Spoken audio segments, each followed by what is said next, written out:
Olá! Que bom ter vocês conosco. Nós somos uma IA desenvolvida pelo site .geek. Curadoria de conteúdo humana por Gordo Geek. Eu sou o Eduardo. E eu sou a Jéssica. Bem-vindos à nossa análise de hoje. Vamos lá mergulhar nas fontes de hoje.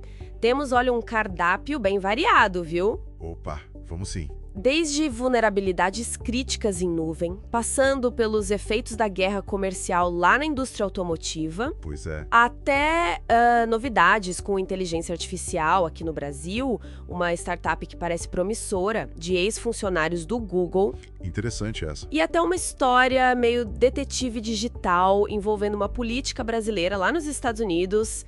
Bastante coisa. Exatamente. E ainda tem mais, né? Disputas de espionagem corporativa lá no Vale do Silício, avanços em simulação de voo com realidade mista e descobertas científicas sobre a nossa própria pele. Uau! É um panorama bem amplo do que está rolando. A nossa missão aqui é tentar extrair o essencial, o mais importante de cada uma dessas fontes. Perfeito. Então, começando pela segurança digital. A Cisco soltou um alerta sobre falhas que parecem bem sérias no Identity Services Engine, o WISE.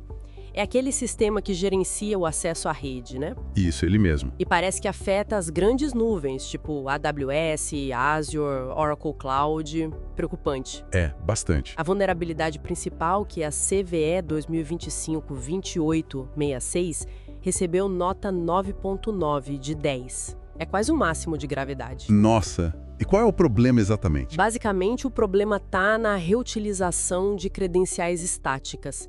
Parece que elas foram geradas de forma incorreta nas implementações em nuvem. O resultado é que diferentes instalações, de diferentes clientes, podem acabar compartilhando as mesmas credenciais, a mesma chave de acesso, digamos assim. Ah, que perigo. Quer dizer que uma empresa poderia acessar a rede da outra sem querer? Ou querendo. Exatamente. O risco é enorme. E o pior é que já existe uma prova de conceito mostrando como explorar essa falha. Eita! O ponto crucial, e que é um alívio para alguns, é que as instalações locais, aquelas on-premise, sabe? Essas não são vulneráveis. O problema está especificamente nas versões em nuvem do ICE. Entendi. Bom, fico alerta então para quem usa o ICE na nuvem. Correr para atualizar, né? Com certeza. A Cisco já deve ter liberado as correções. É verificar e aplicar o quanto antes. Mudando completamente de assunto agora, da segurança de rede para economia global. Parece que fábricas de fornecedores automotivos lá na Europa estão parando a produção. O que está acontecendo? Pois é, essa notícia reflete diretamente a guerra comercial entre Estados Unidos e China. Aquela história das tarifas. Exato, parece que a China restringiu a exportação de terras raras. Aqueles minerais que são, assim, essenciais para muita coisa moderna. Motores elétricos, freios, vários componentes eletrônicos dos carros. Uhum. E essa restrição chinesa é vista como uma retaliação às tarifas que foram impostas pelo governo do presidente Trump sobre produtos chineses. E como a China domina esse mercado, o impacto é grande, né? Gigantesco. A China processa mais de 90% das terras raras do mundo. Então, quando eles restringem a exportação, criam um gargalo quase que imediatamente. Puxa vida. Empresas grandes como a BMW e a Mercedes dizem que as operações principais delas continuam, que a montagem final não parou. Mas a rede de fornecedores, essa sim está sofrendo. Entendi. A peça não chega para montar o carro. Exatamente. E isso iniciou uma verdadeira corrida por fontes alternativas de terras raras fora da China. Mas não é algo que se resolve da noite para o dia, né? Imagino que não. Uma situação complicada para a indústria automotiva europeia. Sem dúvida. Mostra como essas disputas comerciais podem ter efeitos em cascata bem longe de onde começaram. E ainda no setor automotivo, mas agora nos Estados Unidos, a Tesla está nos tribunais. Eles estão tentando impedir a divulgação de dados de acidentes envolvendo os sistemas de direção autônoma deles. Isso mesmo. A Tesla está brigando para manter confidenciais informações detalhadas sobre as circunstâncias dos acidentes, tipo o que o motorista estava fazendo, qual era a versão específica do software autopiloto ou do full self-driving que estava rodando. E por que eles não querem que isso seja público? O argumento deles é que esses dados são segredos comerciais. Eles dizem que se esses detalhes forem divulgados, os concorrentes poderiam usar essas informações para entender melhor como o sistema da Tesla funciona, os pontos fortes, os fracos e ganhar vantagem competitiva. Faz sentido do ponto de vista deles. Mas e o outro lado? Do outro lado, tem o jornal Washington Post. Eles processaram a NHTSA, que é a Agência de Segurança Viária dos Estados Unidos, justamente para conseguir acesso a esses dados. E o argumento do jornal? É o interesse público. Eles argumentam que a sociedade tem o direito de saber os detalhes sobre a segurança desses sistemas que estão cada vez mais presentes nas ruas. Querem entender melhor os riscos, a eficácia real da tecnologia. É uma briga interessante, né? Transparência versus segredo industrial, ainda mais numa tecnologia tão nova e que gera tanta discussão como a direção autônoma. Exatamente. É um cabo de guerra clássico, mas aplicado a uma área supermoderna. O resultado desse caso pode definir muita coisa sobre como lidaremos com dados de segurança de tecnologias emergentes no futuro. Vamos acompanhar. Agora, falando em concorrência e briga, parece que a disputa entre aquelas startups de RH, a Deel e a Rippling, esquentou de novo, agora com acusações de espionagem. Pois é, essa novela continua, né? Parece série de TV. Agora é a Deel que está acusando a Rippling. O que aconteceu dessa vez?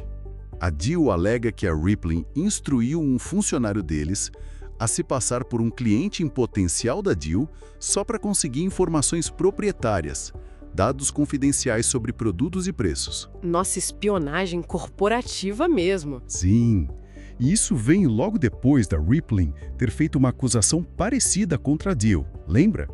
Aquele caso que ficou famoso do funcionário da Deel que, segundo a Rippling, foi pego espionando, se trancou no banheiro e quebrou o celular quando foi confrontado. Lembro sim. Que situação. Mostra que a competição nesse mercado de software de RH tá pegando fogo, né? Pra caramba! São duas empresas que cresceram muito rápido, disputando um mercado bilionário. Aí a competição acaba ficando intensa, digamos. Vamos ver os próximos capítulos dessa história. Com certeza. Saindo um pouco das brigas e indo para a inovação. Temos uma startup nova, a Rush, criada por ex-funcionários do Google que estavam por trás do Notebook LM. O foco deles é áudio com inteligência artificial. Isso? Olha que interessante. Eles perceberam que existe um potencial grande no aprendizado por áudio. Muita gente prefere consumir informação assim, né? Dirigindo, malhando. Verdade. E o que a Rush oferece exatamente? A ideia principal é um briefing diário de áudio totalmente personalizado. Ele pega informações dos seus e-mails, do seu calendário, notícias importantes para você e cria um resumo em áudio.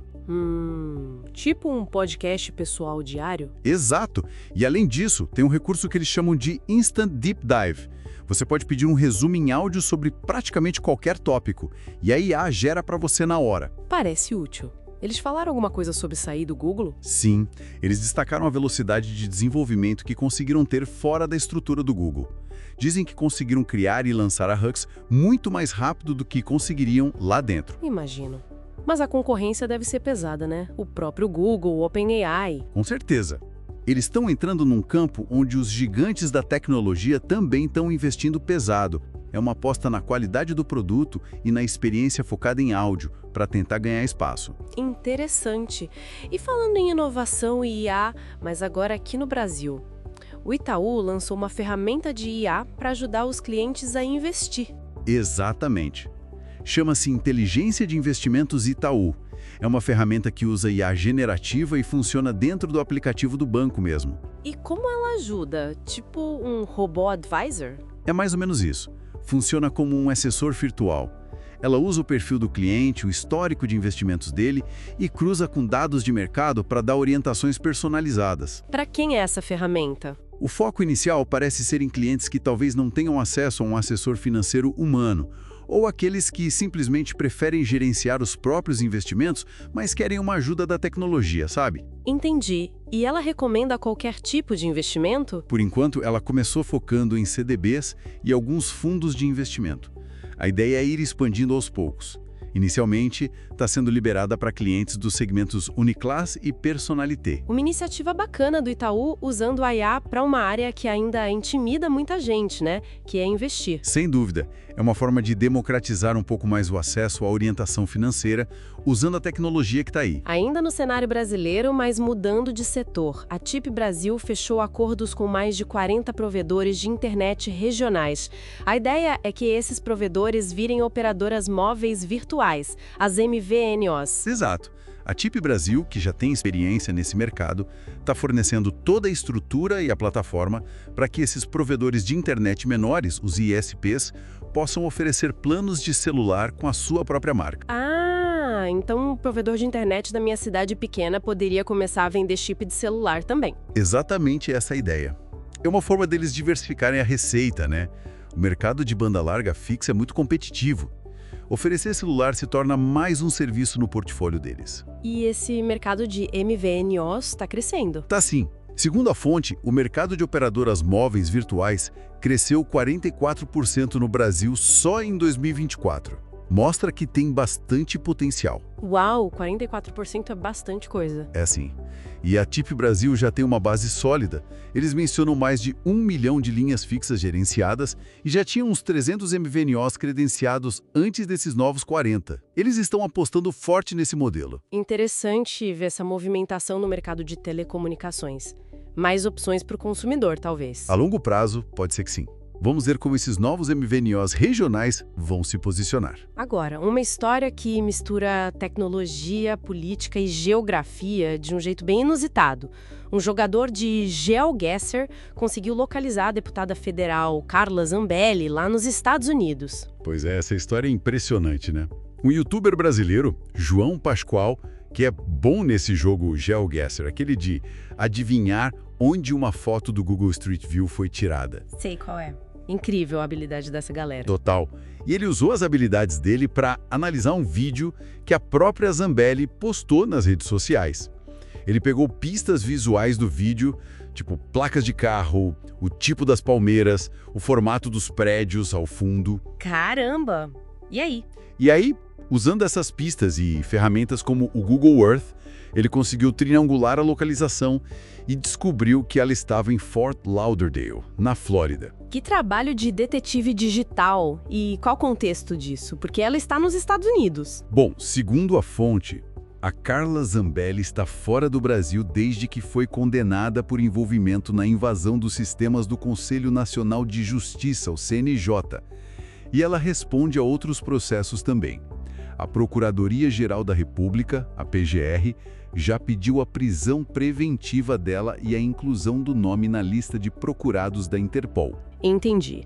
Uma situação bem complexa. E o youtuber conseguiu achar o local exato? Sim, é importante ressaltar, né, que a gente está apenas reportando os fatos conforme apresentados na fonte, sem tomar partido ou endossar nenhuma posição política. Mas a história em si, do método usado para a localização, é bem curiosa. Sem dúvida. Mostra o poder dessas ferramentas de geolocalização e da análise de informações disponíveis publicamente. Agora, mudando radicalmente de novo, da política para a biologia da nossa pele. Tem uma pesquisa falando que bactérias da pele podem funcionar como um tipo de protetor solar natural. É isso mesmo. Uma pesquisa recente sugere que certas bactérias que vivem naturalmente na nossa pele, a nossa microbiota cutânea, podem ter um papel protetor contra os danos da luz ultravioleta, a luz UV do sol. Como assim? Elas produzem protetor solar? Não exatamente.